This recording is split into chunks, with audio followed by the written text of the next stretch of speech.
Hello, hello! Salut les princesses! Bienvenue sur notre chaîne. Moi c'est Kimi. Aujourd'hui, je vais réaliser une vidéo qui m'a été tant demandée. Il s'agit des pinceaux nécessaires à une débutante. Sans plus tarder, nous allons entrer dans le vif du sujet. Je vous demanderai de regarder la vidéo jusqu'à la fin, de liker, de partager et de vous abonner si vous avez aimé. Alors, pour réaliser notre teint, nous avons besoin de 6 pinceaux. Je dis bien 6 pinceaux. Donc, 5 très nécessaires et le 6e, il est optionnel. D'abord, nous allons parler des pinceaux pour le fond de teint. Nous avons ces deux pinceaux-là. Nous pouvons choisir d'utiliser soit celui-ci, qui a une tête toute plate pour tapoter le fond de teint sur la peau. Ou alors, nous pouvons choisir d'utiliser ce pinceau, mais vous voyez, il est tout plat, mais je le conseillerais pour des peaux qui n'ont pas d'imperfection et à utiliser avec des fonds de teint liquides.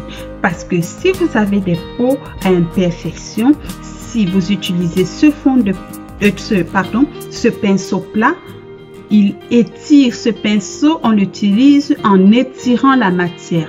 Alors que celui-là va mieux couvrir nos imperfections parce que nous tapotons le fond de teint avec celui-là. Donc pour les peaux à imperfection, ce pinceau plat est à éviter.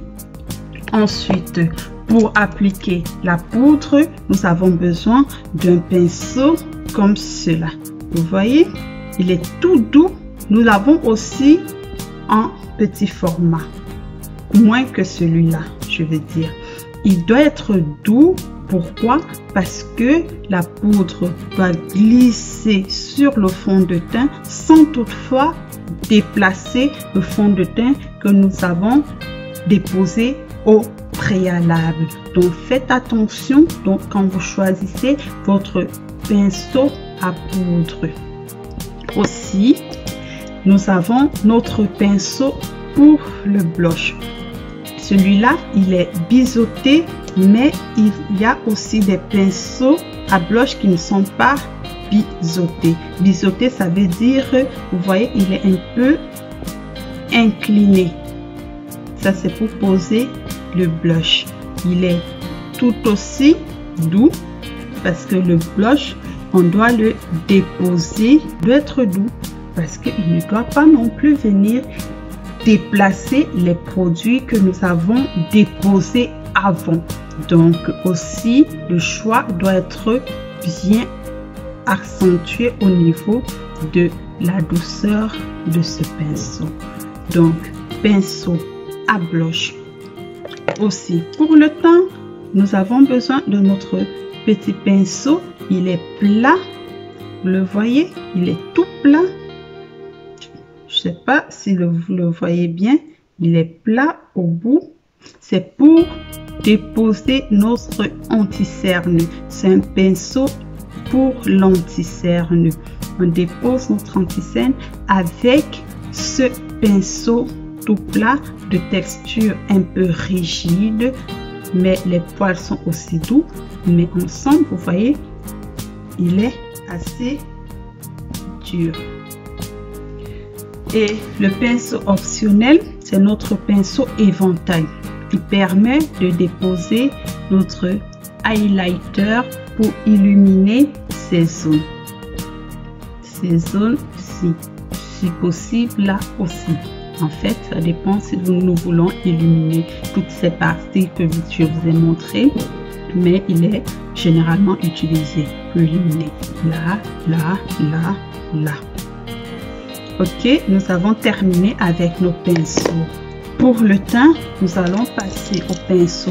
Pour les yeux, moi je conseillerais ces 3 pinceaux pour les débutants.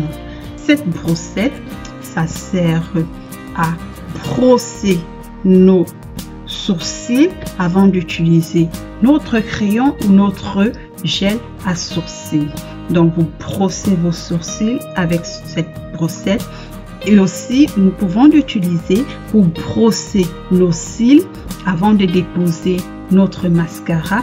Comme ça, le mascara ne va pas faire des paquets sur notre cils.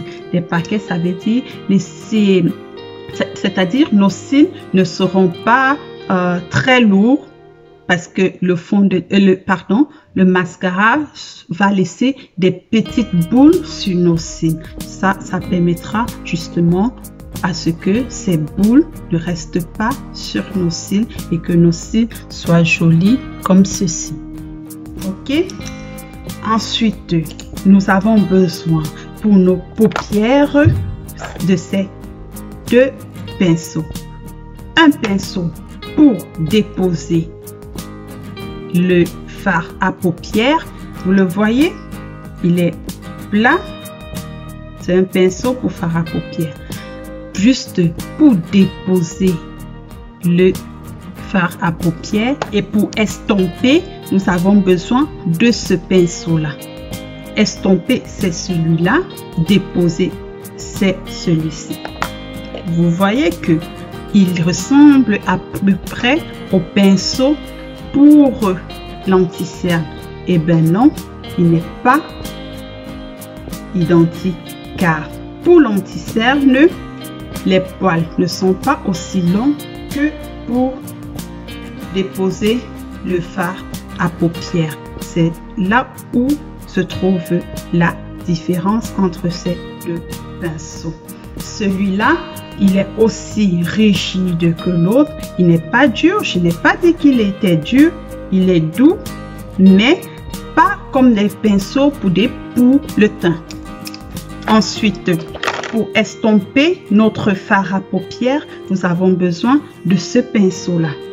Il a presque la même forme qu'un pinceau pour la poudre, mais en rikiki. Vous voyez? C'est pour mélanger le fard à paupières, bien mélanger le fard à paupières pour qu'il paraisse plus joli, plus naturel. Donc, déposer avec celui-là et estomper avec celui-ci. Nous allons passer à nos lèvres. Nous avons besoin de ce tout petit pinceau plat pour dessiner nos lèvres, car nous avons besoin d'avoir des lèvres bien dessinées et c'est pas toujours possible avec un rouge à lèvres ou avec notre petit pinceau à rouge à lèvres liquide. Et surtout, si nous utilisons ce rouge à lèvres à plusieurs pour notre hygiène, c'est toujours mieux d'utiliser un pinceau pour nos lèvres. Vous voyez, il est tout rikiki, il est plat et il est aussi rigide parce que ça doit être bien pour déposer le rouge à lèvres, parce que s'il est mou, ça sera pas facile à utiliser. Donc bien choisir vos pinceaux au niveau de la texture. Je vous remercie d'avoir regardé cette vidéo. Je vous dis à très bientôt. N'oubliez pas de laisser vos commentaires. Ciao ciao sur notre chaîne.